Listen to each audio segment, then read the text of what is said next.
Shabbat Shalom.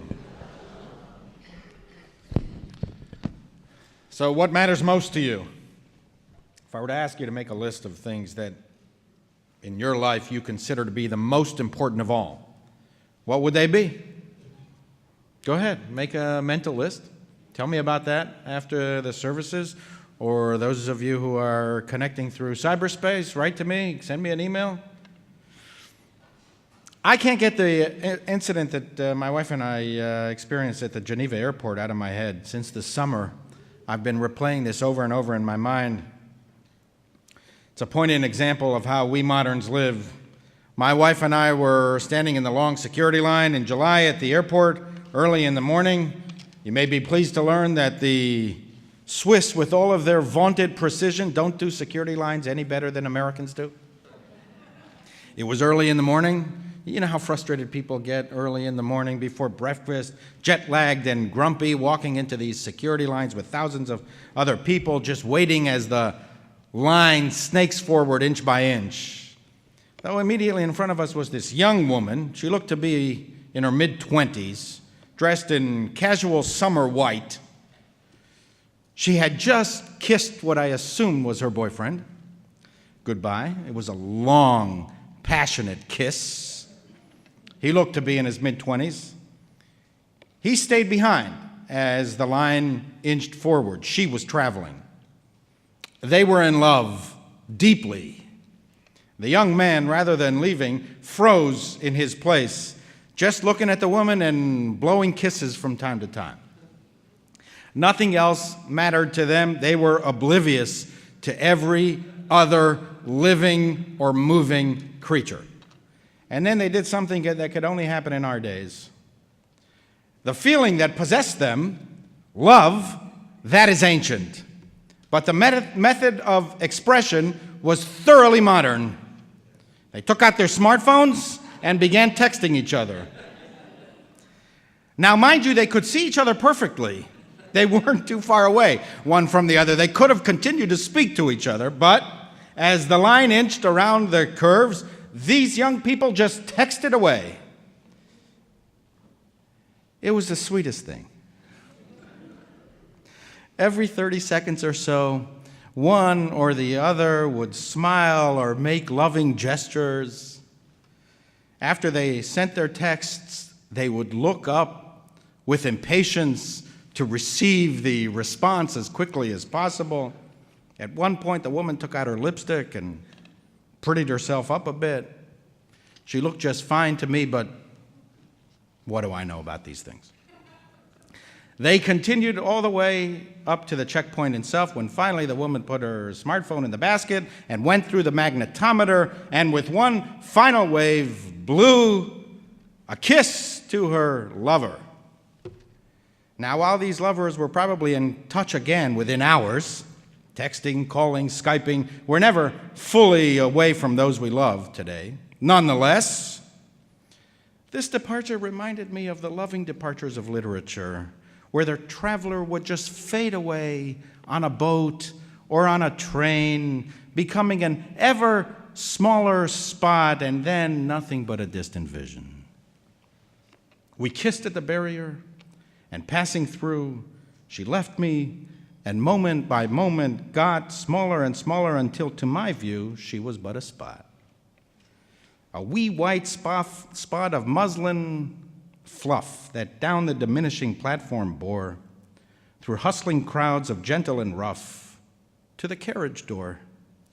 Under the lamplight's fitful glowers, behind dark groups from far and near, whose interests were apart from ours, she would disappear. Then show again, till I ceased to see that flexible form, that nebulous white, and she who was more than my life to me had vanished quite.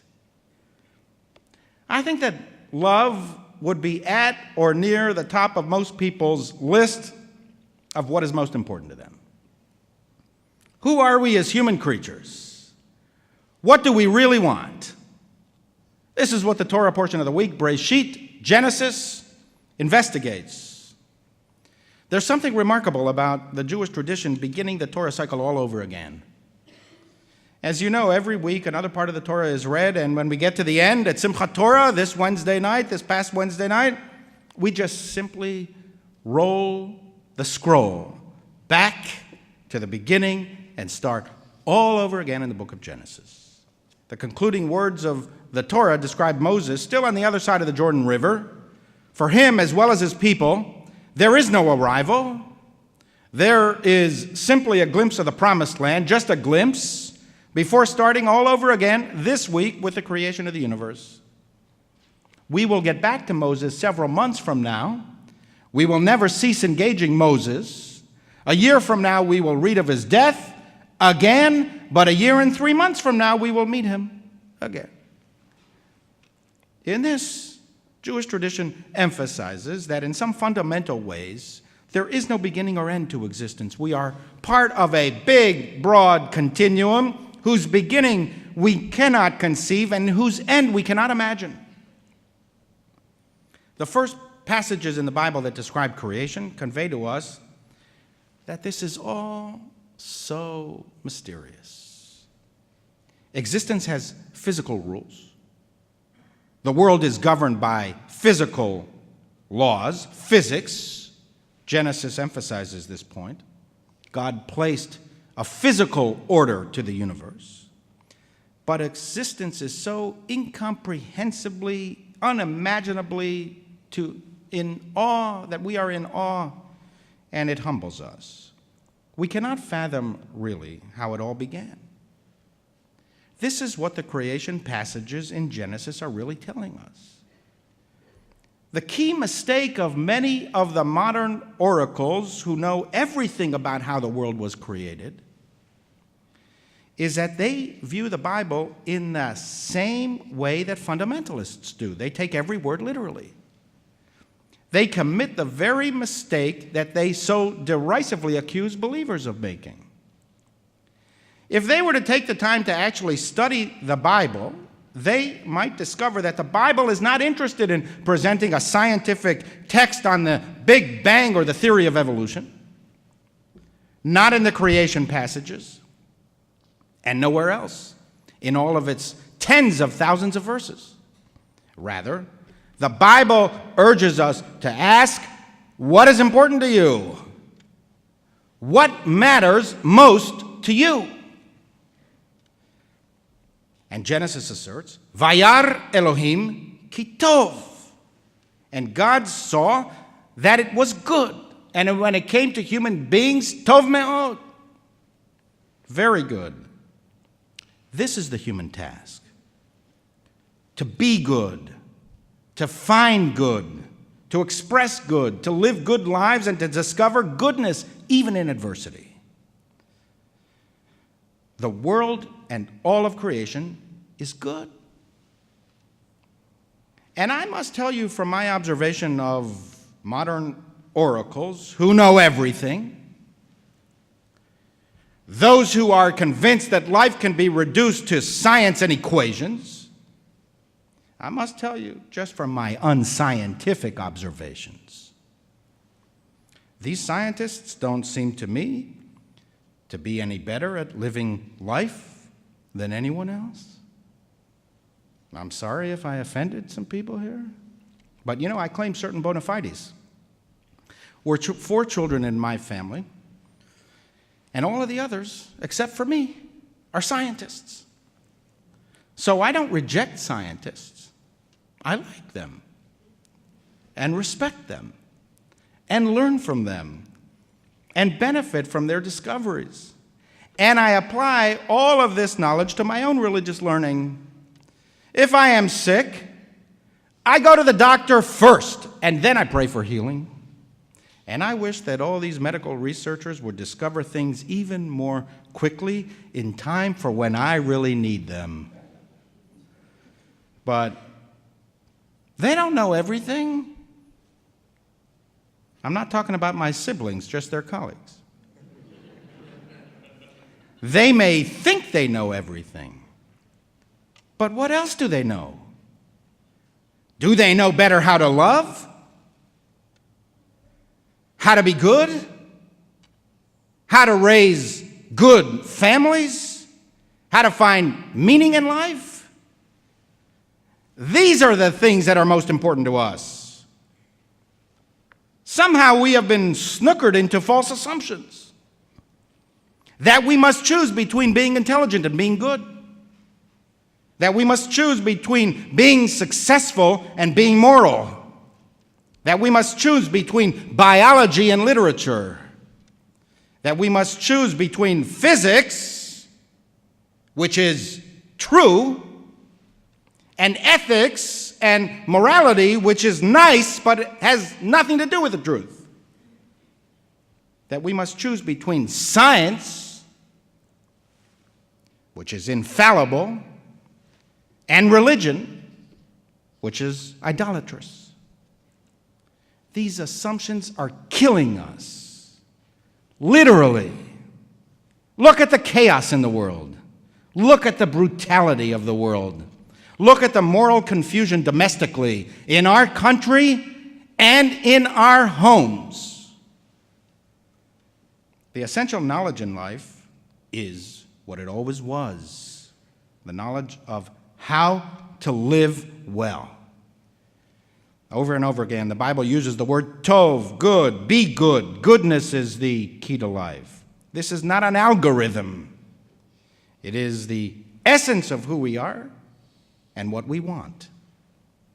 Much of what matters to us is not equations. We are not Spock. Spock was a Vulcan.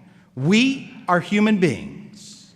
Human beings yearn for passion.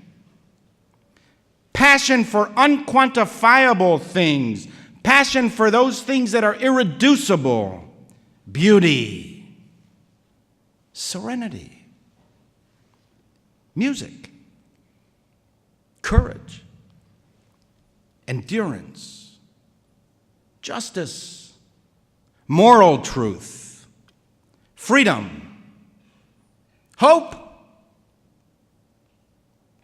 Love. And I bet that most of you will have placed these wants at the top of the list of what you really yearn for in life. We do not find these through science. Justice is not a scientific concept. Neither really is love. Most normal people do not think of what goes on between lovers as they bid each other farewell at the airport to be the firing of synapses causing a constellation of neural systems that converge onto widespread regions of the caudate nucleus in the brain, where there is flexible combinatorial map representing and integrating many motivating stimuli.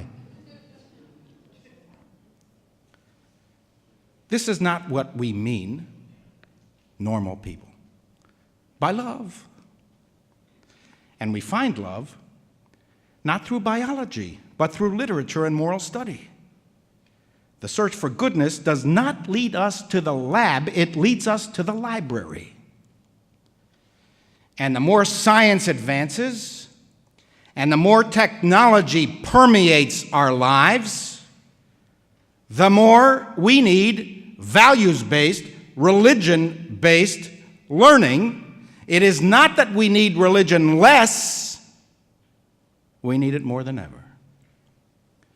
There was once a Hasidic master named Rabbi Nachman of Breslov. He lived in the 19th century. He had no clue about the construct of the human brain, but he was a master of the human soul. Rabbi Nachman wrote this prayer: Dear God, bring perspective to my life. For the meaningless allures of this world control me. Let me see beyond the coarse requirements of my daily subsistence. Let me bask in that which is truly precious. In the beauty of my relationships, help me fix within my mind the enduring truths of life. Let my every action be directed towards life's ultimate goals. And as I age, as hours turn to days, days to weeks, weeks to months, and months to years, let none of my time be wasted or lost. Let me use my life to the fullest to become the person I was meant to be. Amen.